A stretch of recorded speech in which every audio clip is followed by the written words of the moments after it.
ये रात के 1 बजे का वक्त था। एक शराबी गांव की गलियों में नशे की हालत में धुत गाना गुनगुनाता हुआ गुजर रहा था।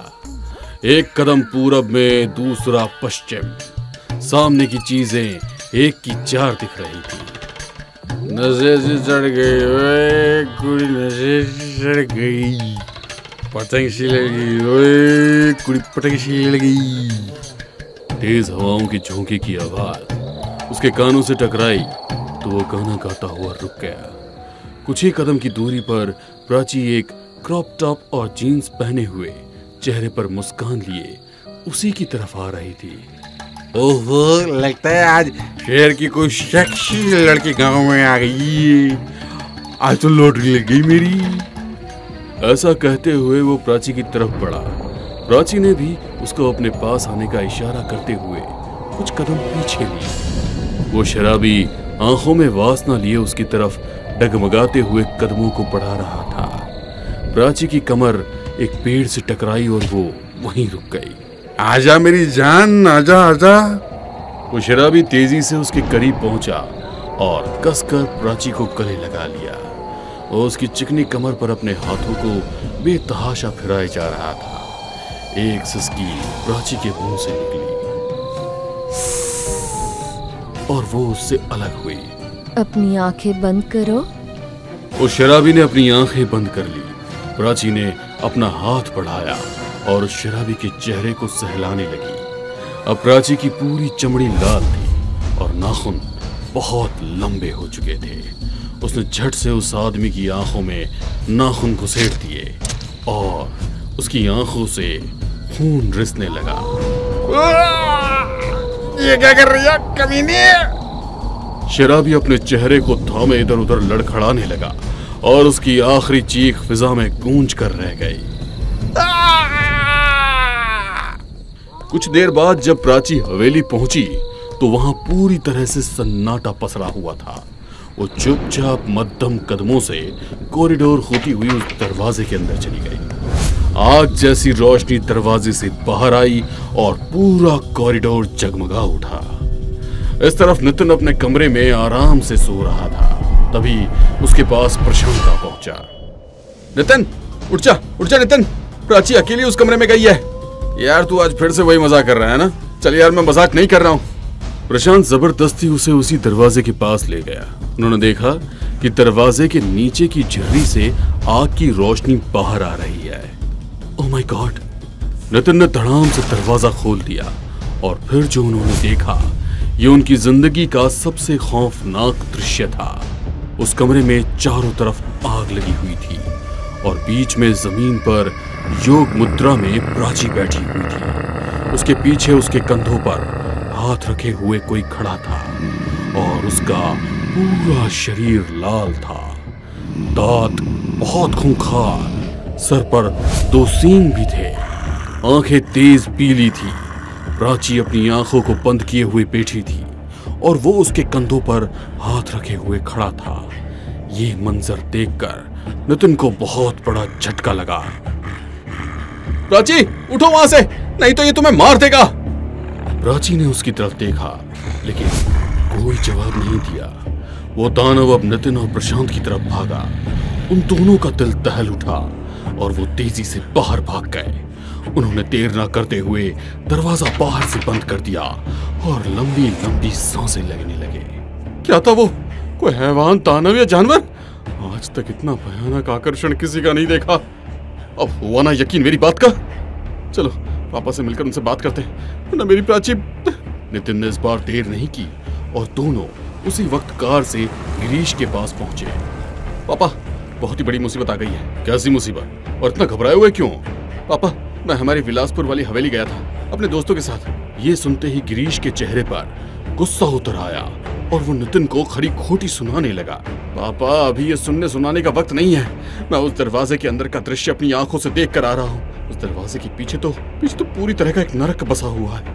ऊपर से प्राची उसके अंदर न जाने कैसे पहुंच गई। एक दानव वहां उसके साथ उसी कमरे में मौजूद है। हे भगवान, ये तुमने क्या कर दिया बेटा?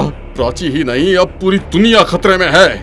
गिरीश के चेहरे पर एक अजीब सा खौफ उतर आया और उसने उन्हें बताना शुरू किया।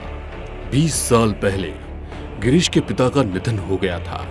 उसके बड़े भाई राजेश ने सारी प्रॉपर्टी अपने नाम करवा ली थी और गिरीश के नाम सिर्फ एक गांव वाली वो हवेली ही थी।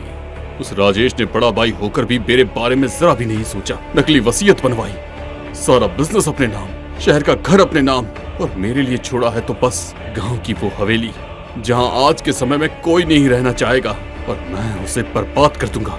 गिरीश अपनी हवेली के उस कमरे में गया। उसने कमरे की दीवार पर कोयले से एक चौकोर आकार बनाया और उसके सामने बैठकर अपने सामने बस एक मोमबत्ती जलाकर नरक के तांडवों का आह्वान करने लगा। कहा जाता है कि जो इंसान दुनिया में बहुत ज्यादा पाप करता है उसे नरक में बहुत बुरी सजा दी जाती है। सजा को भोगते भोगते उनका हाल इतना बुरा हो जाता है कि वो दानव बन जाते हैं। अगर कोई इंसान भगवान को छोड़कर उनकी उपासना करे तो वो नरक से दुनिया में आ जाते हैं। इसीलिए गिरीश ने उनका आह्वान करना शुरू किया। हर रात वो खूब सारा मांस खाकर उस कमरे में बैठा उनका आह्वान करता और उसे इसी तरह पूरी 70 रातों तक करना था। 69 रातें तो पूरी हो चुकी हैं, बस अब आखिरी रात बाकी है और आज मेरी विधि पूरी हो जाएगी। ये सोचकर वो बाजार गया, लेकिन आज उसे मीट नहीं मिल पाया। गिरीश एक आदमी से, अरे चाचा, ये गोश्त की दुकान क्यों बंद है? तुम्हें नहीं पता क्या? आज से नवरात्रि शुरू हो चुकी है। अब 9 दिन तक गोश्त नहीं मिलने वाला। ये तो परेशानी हो गई। बिना मांस खाए तो मैं हवन शुरू ही नहीं कर पाऊंगा। अब क्या करूं? गिरीश वहां से वापस अपने घर आ गया और सोचने लगा, अगर मैंने विधि को रोक दिया तो भी मुझे कुछ हासिल नहीं होने वाला। मुझे लगता है बिना मीट खाए आज रात की विधि मुझे कर लेनी चाहिए। हो सकता है सिद्धि पूरी हो जाए। उस रात वो बिना मांस खाए ही उपासना में लग गया। कई घंटों तक मंत्र जाप करने के बाद सामने दीवार पर जो उसने लकीर खींची थी वहां एक दरवाजा सा खुल गया। उसके अंदर से गर्म हवाएं कमरे में आने लगी। पूरी हो गई मेरी सिद्धि। अब नरक से भागा हुआ एक कैदी इस दुनिया में आएगा और मेरी कही हुई हर बात को मानेगा, मेरा गुलाम बनकर रहेगा। तभी उस नरक के दरवाजे से एक दानव बाहर निकला। तुमने मुझे सिद्ध तो कर लिया, लेकिन विधि ठीक से नहीं की। अब मैं तुम्हारी नहीं अपनी मनोकामना पूरी करूंगा। ये सुनते ही गिरीश के हाथ पैर कांपने लगे। वो झट से कमरे से निकला और उसने दरवाजा बाहर से बंद कर दिया। तुम मुझे यहाँ कैद नहीं रख पाओगे।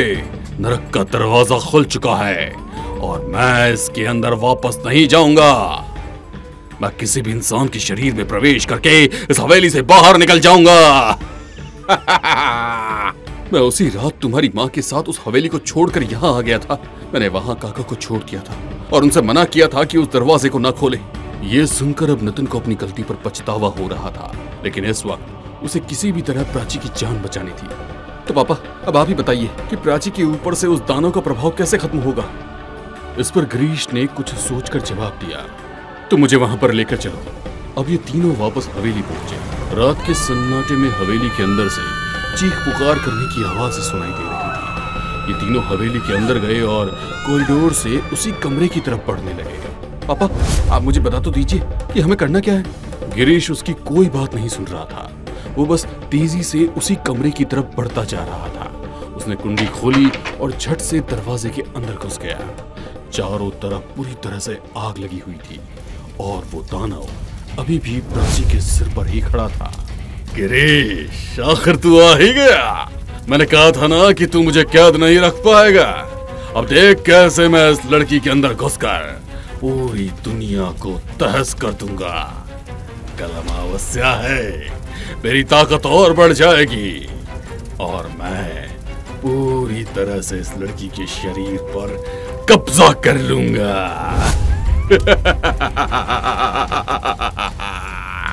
मैं तुझे ऐसा नहीं करने दूंगा। ये कहते हुए गिरीश तेजी से उसकी तरफ भागा। वो दानव प्राची के शरीर में समा गया और उसने गिरीश का गला पकड़ लिया। तो मुझे मारेगा बेवकूफ? मैं तो शैतान का भी बाप हूँ। कोई बच्चा नहीं हो जो तो इतनी आसानी से मार देगा। गिरीश ने बिना कुछ कहे प्राची के सिर को पकड़ लिया और आंखें बंद करके कुछ मंत्र जाप करने लगा। छोड़ दे गिरीश, ये क्या कर रहा है तू?